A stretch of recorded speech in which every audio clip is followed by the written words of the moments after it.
Rodgers, by the way, won his 4th MVP.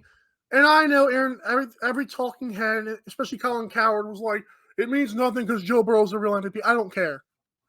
To me, this is nothing to scoff at. The media wants to make it seem like a failure. I'm sure Rodgers likes this just fine. I'm sure Mike Vrabel's okay winning Coach of the Year. I'm sure TJ Watt's fine winning. Why should Rodgers not care? I know that he wants to be great, but 4 MVPs is incredible. He had 2 of the best seasons, 2 of the best consecutive seasons in NFL history. Go ahead. So, yeah, I don't disagree with that. 4 MVPs is absolutely incredible. Tom Brady only has 3, and so obviously he's passed him in that accord. But this just personifies the regular season-ness of the award. Season-ness. I know that's not a thing, but like let's put it this way. Like, I mean, yes, the comeback player of the year, yes, Joe Burrow. That doesn't really have to do with the performance on the field this year, but like Aaron Rodgers, all those most valuable player awards, none of them came in a Super Bowl year. You know, Mike Vrabel, Coach of the Year. Brady's either, right? No. That's crazy. No. In fact, no MVP has won the Super Bowl since Kurt Warner in 1999. Right. So it personifies the true excellence of the regular season, and that's fine. But that's why I can understand why some of the people don't care. Because it is. We're handing a most valuable player award on Super Bowl weekend to a guy nowhere close to the Super Bowl. NFC Championship, a heartbreaking loss. Okay, like last year. And how many people thought the Packers were going to be in it this year? Put your hand. Yeah, a lot of people did. But if we're handing out this award as a regular season type award, and you might say what you will, this was Brady. Lost players all year. Godwin, Leonard Fournette was out. No running game for extended periods of time. Led the league in touchdowns. Led the league in passing yards. It was Brady. It wasn't Rodgers. I think Brady had the better narrative. I think if it was a toss-up to you, the better storyline was Brady.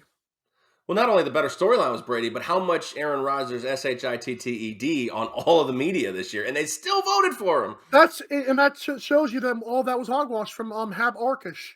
I'm totally okay with the fact that they were still able to vote for him, which is cool. To me, yeah, I can understand the Joe Burrow argument. I mean, to that team, yeah. I mean, you looked at last year's disaster. Well, you look at it now; it looks a whole lot better than the regular season.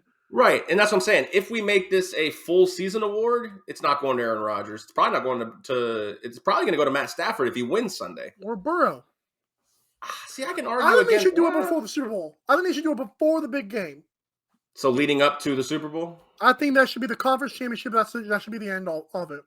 I mean, that's totally fair. I mean, other guys, like you said, like look what Derrick Henry did in 9 games. He could have gotten, if he'd have played the whole season, he could have gotten valuable player. Jonathan Taylor, like there's so many guys, but Jonathan Taylor wasn't in the playoffs. Derrick Henry wasn't in the playoffs very long, so like it's just I don't know. I mean, congratulations, Aaron Rodgers. This is going to mean something when Aaron Rodgers stands are trying to pit him up against the others, Peyton Manning, Tom Brady, Joe Montana, Elway, all these other guys. But ultimately, I think Aaron Rodgers is closer to Marino than he is to some of these other guys. And it's what it is it's winning. It's winning. It's what we judge everyone on.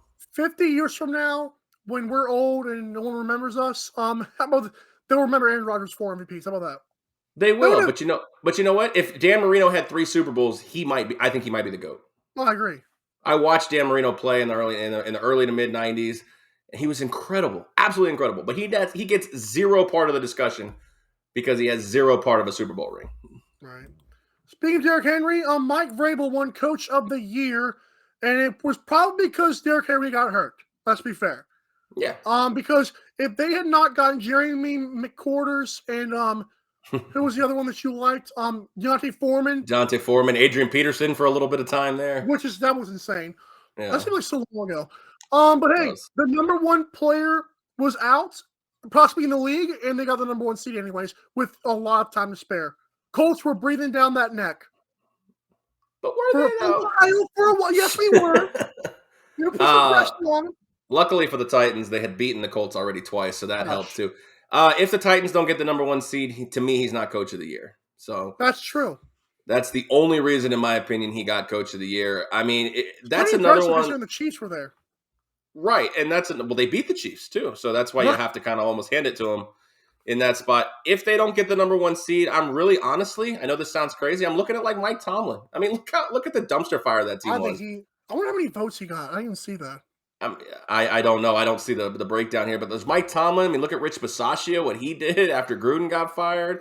I mean, Bill Belichick still exists. Zach Taylor, did we really? They were 120 to 1 to win the Super Bowl at the They're start of still the year. 14 to 1 next year.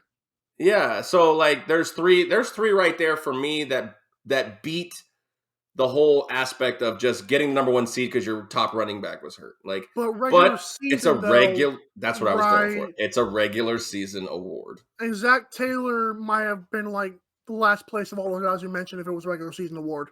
Quite possibly. I mean, they were 10-7. It was the worst division winner in football. So they were the worst division Yep. winner. So I can understand that.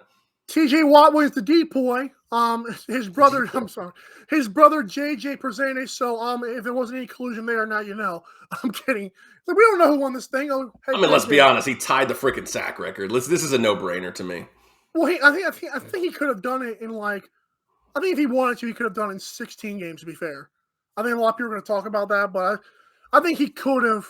But I think he probably was able to long it a little bit. I think he missed a game. So That's actually, what I'm saying. he did tie it theoretically in 16 games, but they played. He wouldn't have had the opportunity to do it if they were only playing 16. Does that make sense? Enough. Yes. No. So shout out TJ. Shout out to the guy who said in 2017 that he was only good because of his brother's last name. He's not Eli, apparently. That classification is now reserved for Derek Watt. He's only good because of his brothers. He's a fullback. Leave him alone. Fullbacks matter He's a too. fullback in a league They that might matter less than kickers. 90% of the teams don't employ fullbacks. They might, yeah, that's say poor Peyton Hillis. Jamar Chase and Micah Parsons won Rookies of the Year. Shout out Micah Parsons. I think he's a dog. And that's just incredible young player. Jamar Chase, we'll see how this works out years from now, as we mentioned yesterday's show. Great talk by you guys about that. But it's good for these guys' careers, no doubt. Oh, yeah, these were pretty much no-brainers on both sides of the ball, for me at least. I mean, people may have had – you can always make arguments for anybody, but these were no-brainers. But I know one you did forget, and that's the greatest wide receiver that we have in the league right now, winning offensive player of the year. Cooper Kupp and Opoy. The Opoy. Coop. And he's in the Super Bowl this Sunday. So, I mean, that was an incredible season as well. And then Joey Baggs winning comeback player of the year, which you kind of have to figure that one with coming off the ACL surgery. Oh, yeah. Yeah, that was incredible.